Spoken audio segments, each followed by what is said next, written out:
What's up, guys? Welcome back to another episode of Compound Racing. Today we're gonna head over to Paul's shop and check out his Suburban. He's made some upgrades on it. He's working on it right now, so I just got to make a couple of stops on the way over there and check out what he's been up to and the progress he's made on that. So just gotta grab his plasma cutter and head over to his shop. All right, so we'll catch up with you when I get there. All right, see you. All right, we're here, Paul shop. Let's go see what he's up to.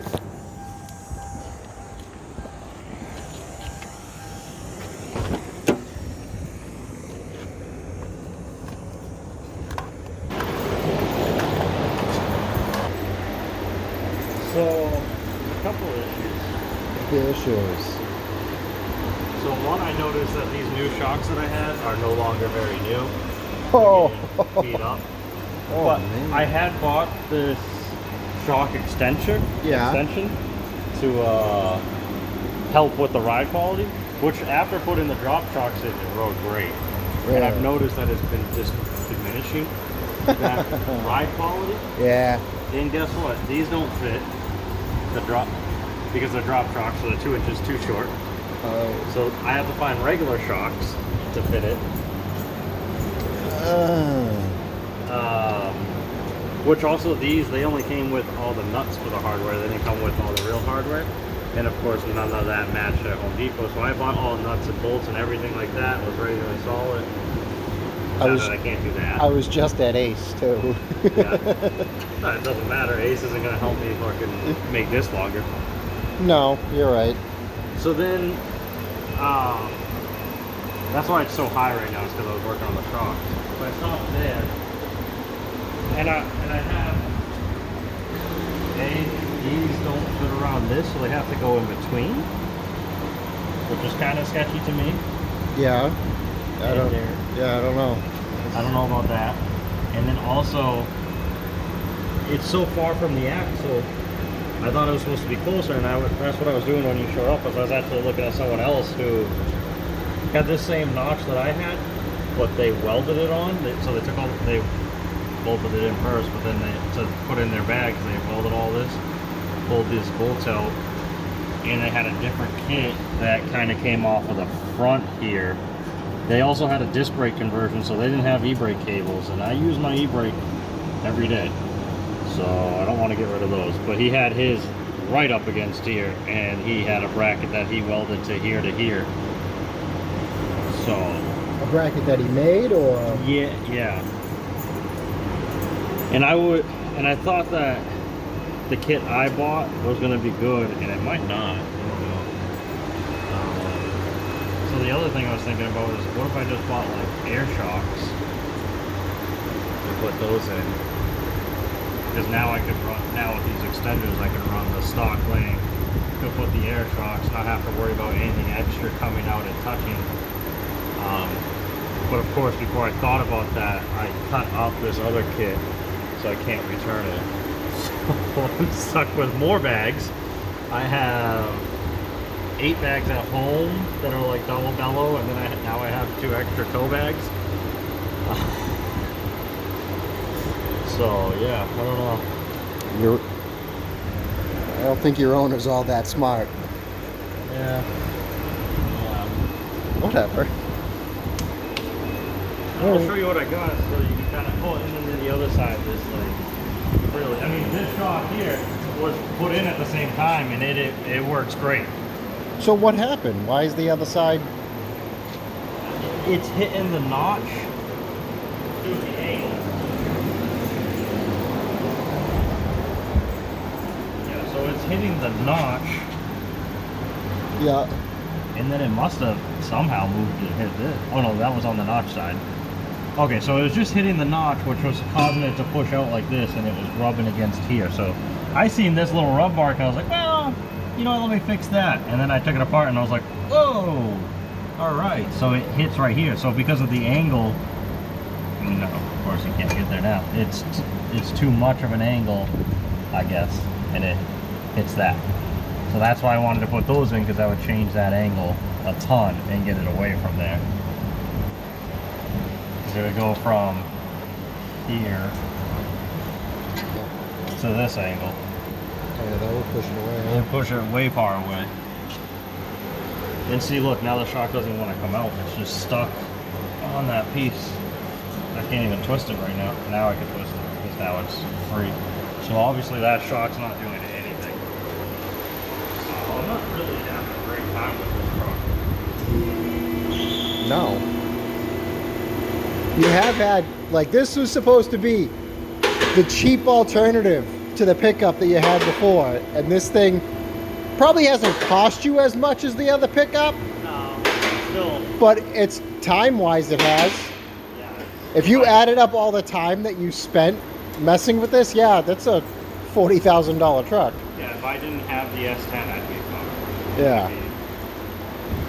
I'd be way out. And then, see, what I'm talking about is, so I had the tranny rebuilt.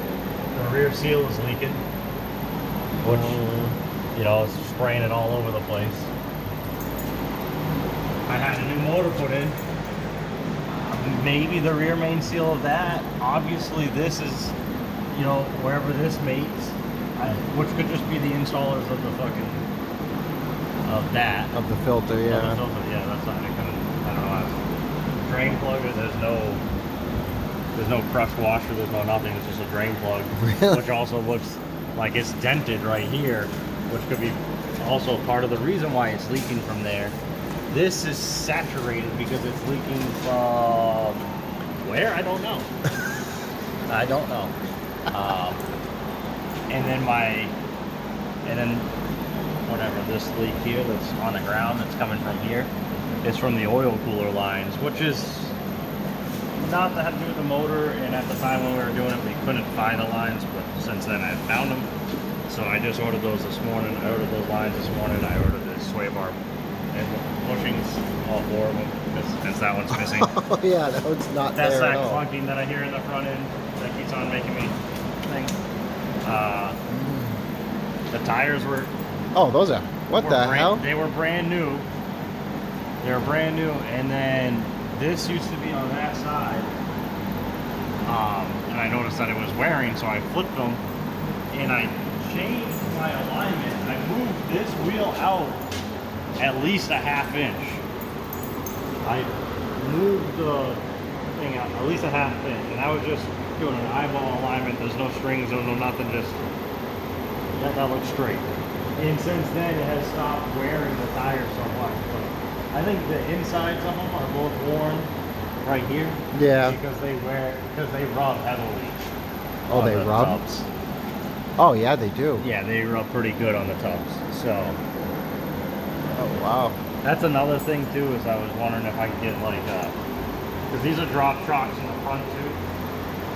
So I was wondering if maybe I could get a heavier duty drop shock.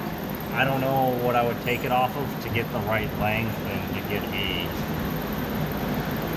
heavier spring, a heavier shock, I guess. Yeah. Or the other thing I was thinking about was putting, you know, like Yeah. put the rubber spacers in there, the rubber pucks or whatever, to kind of make it just a little bit stiffer. I won't say it rides like crap. Yeah. It does still ride good. Yeah. Even with all this suspension stuff that I'm finding out is wrong, it still rides good. It just, I noticed it's rubbing more than it used to. I'm like, this is strange. I was like, I understood it was going to settle, but I didn't think it was going to be like this. The thing looks low. Very Yeah, low. no, it does.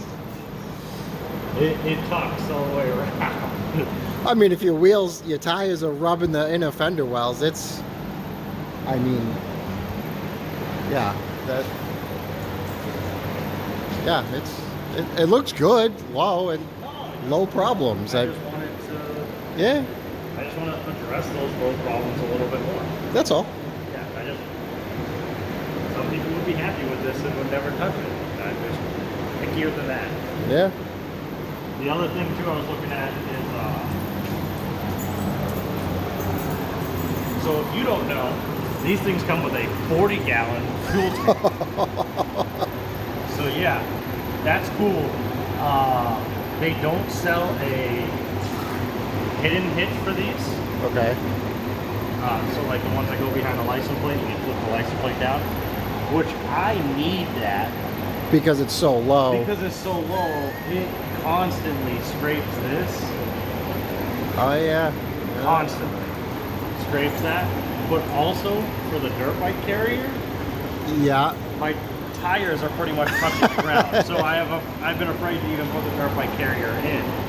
So I'm gonna be So why can't you just make a? that's what I'm going to Yeah. do. I'm gonna take this stock one, or I'm gonna buy another stock one that's straight and cut it up and put it inside the frame rails. Yeah, up in here. And tuck it up in there. Yeah. Everyone that does it though, they get rid of the 40-gallon tank and they get the 25-gallon tank.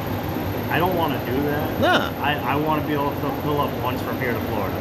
You know? No, I mean, it was great on the trip. From It was. What did we do? We filled up South Twice. Carolina, Yeah, we filled up. Maryland, and then Maryland. Then I came home on a half tank. I'm happy with that. And then the other thing too is I think you can do mufflers. It Yeah. has a hole in it. It's coming out. And it's a little bit louder. Not that. Which is funny because this one I'm trying to make quieter, and the other one I'm like, I want to look, make. I want to make louder. I'm like, all right, maybe I'll do 3-inch with an X pipe. I already bought headers that go to 3-inch, so I'm like, I might as well. But this is the family car. Exactly. So I just want this to look Quiet, really quiet. comfortable. Exactly. Those are the things I'm going for. Also, still look. Yes, And I own it, unlike the truck. that's true. Like the white GMC, because this is also a GMC. Yeah. Yeah. So, for those who don't know, Paul had a 2015 GMC, fully loaded, had everything. A really, really nice truck. He sold that to spend what, $4,500 on this? 38. $3,800 on this. We flew down and road tripped it back home. He bought it in Lawrence, South Carolina. Drove it back home over a weekend, and then he's sold the 2015, and this is the new family car. So And he saved a bit of money, but it's old, yeah, and now he's modifying it. right. So it is what it is. You know, I think still between the monthly payments and the money that they gave me for the truck, I haven't even touched that money yet. Yeah. The money from the truck that they gave me, because I sold my sled at the same time, so I have exhausted all of my sled funds. So I have no more money for my snowmobiles. But I still have not touched the truck money. Yeah. So, and the money that I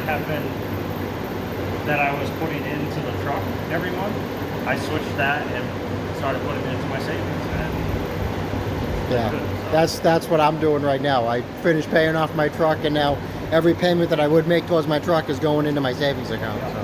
It feels like the same money is being used every month, except for at the end of the month when I really needed it, I had it. I have it. All right. Well, if anything else interesting happens, I'll check back. But for right now, we will see you guys in the next episode.